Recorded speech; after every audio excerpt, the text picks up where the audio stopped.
What's happening, guys? Today I'm going to be bench testing this 1958 Chevrolet 235 engine that I'm going to be swapping into my 1961 Buick Electra. So stick around and we're going to get this thing fired up.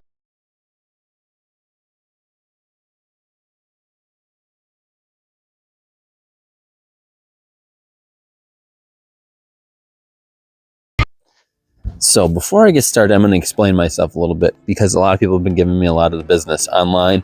I'll post this in Buick groups. I'll post this in Chevy Stove Bolt groups. People get kind of mad at me. Why are you taking that big block out? Perfectly good motor. Lots of power. The thing is, this thing is seized up tighter than tight. And it would be incredibly expensive to either rebuild it or even to find a replacement. These Wildcat motors are pretty rare, honestly, and I do not have the funds to rebuild or buy one. And the thing is, also, I already have two big block vehicles. I've got a 1976 Chrysler Newport with a 440 in it. And then I've got a 1960 C60 that I built on an F-250 chassis with a 460 in it that I built. And the deal is, I never drive those cars simply because they get 7 miles to the gallon. How am I supposed to enjoy a vehicle and drive it all the time if it can't get out of its own way, or if it can't pass a gas station? So that's why I'm going with the straight six. I love how easy they are to work on. They're super reliable. They're indestructible, and they're just neat motors in my opinion. And I'm gonna make this thing purr like a kitten and pile this thing down the road like nothing. So let's get it fired up. So I'm gonna be accomplishing this task today with just a few things. I'm gonna need a battery with cables. I'm gonna need gas, of course, and I'm gonna need a fuel pump with some lines and some miscellaneous wiring.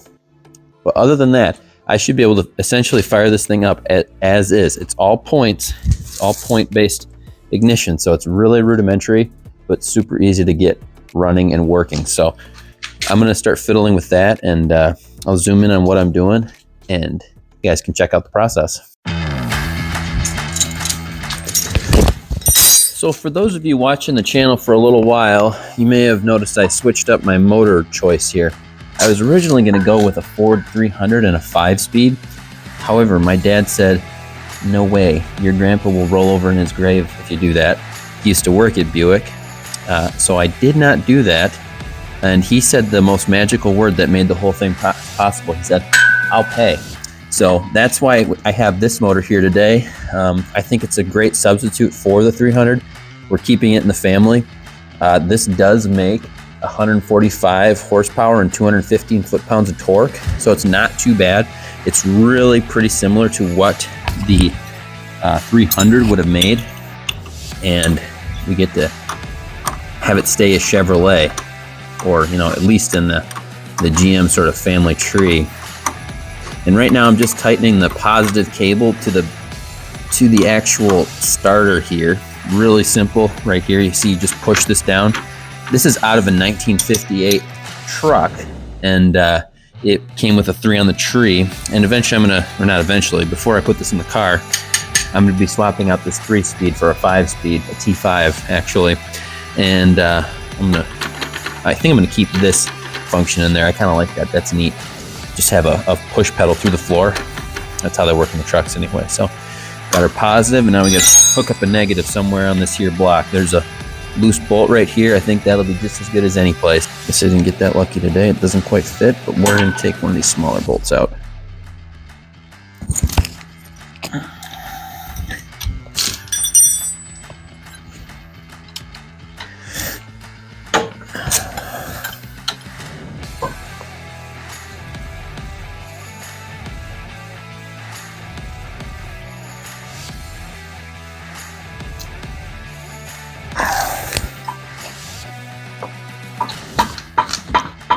Hooked up there, our positive to the starter. Let's see what happens. Yeah, I will. So we've got that starter working. The next thing we're gonna do is actually take someone, just rip the wire off of the positive. I mean, a nice little end to stick on there. Perfecto. I'm just gonna take this bare end of the wire here and shove it right in there. And now I essentially have ignition. I've got power to my coil, which is going to send power to my distributor. And I'm going to pop that cap off right now and see if it's making spark.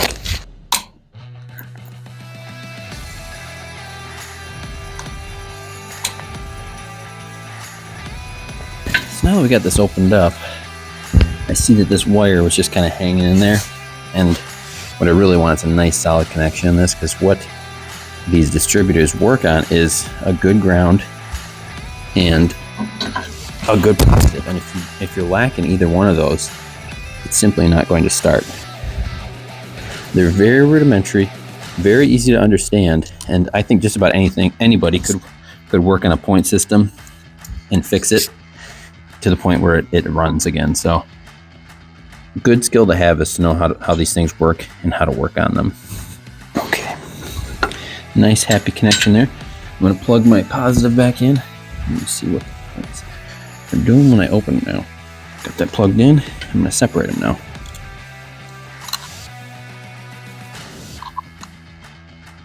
Still not that good. Not that good at all. They're okay when I'm the one grounding it out on the bottom, but it's not grounding well when it's just touching itself. So we got to keep working on that. So all I've essentially done here is just take it apart, polish it up a little bit, see if I can't get some better sparks to fly here. Very, very basic systems here, so I think a little scratching on some metal, a little reconnoitering here, will be good to go. And I'm quite sure we'll have to reset the points the way that they open and close, but this is enough for me to see if it's throwing its spark there now or not.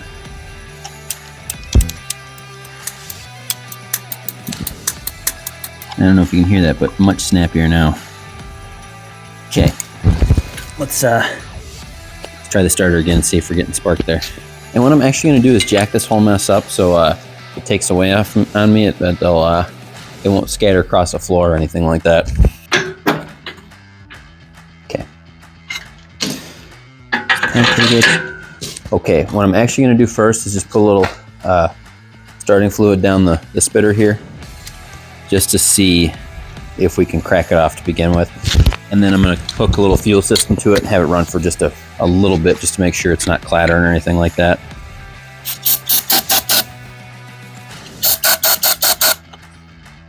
All right. What do you think, guys? She's going to float? Gonna take off on us?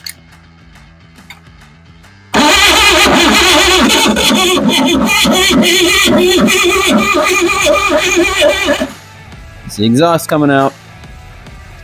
Gotta do something different here. I'm hung up on my throttle cable. There we go.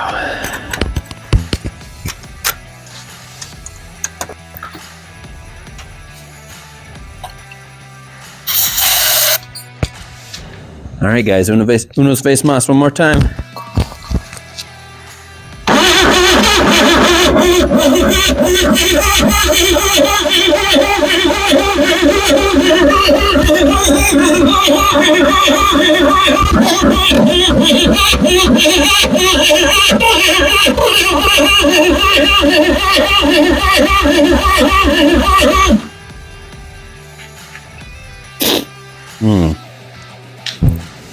Definitely wants to crack off.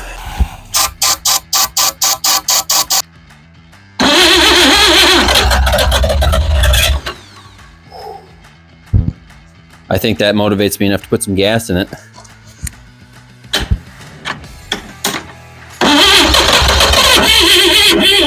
do you think, guys? Put some gas on it? So as you can see, I'm actually set up quite a bit away from the motor. Just trying to be like just a tiny bit safe and, you know, not have the actual gas container sitting next to the flame machine. So I have a whole separate battery over here. Fuel pump's gonna go hook up to this thing, put a tube into the gasoline, and then we'll watch where the gas spews everywhere. Okay. Got gas feeding up the machine now. All right. Got a feel happening here. It's dribbling in. This carb's gonna have to be rebuilt for sure. Oh well.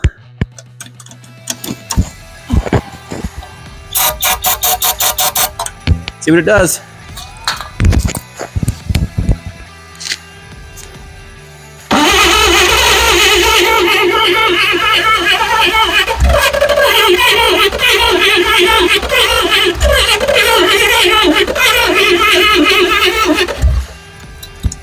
Come on.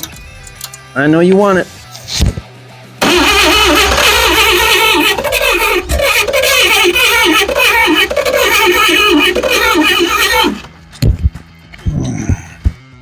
Filthy old carb.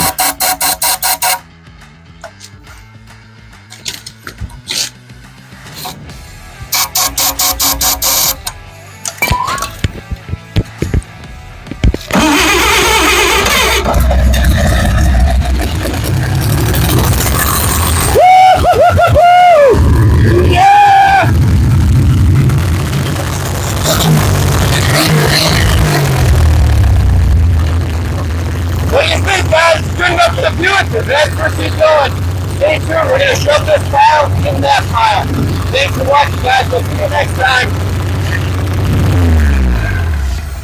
Kabam.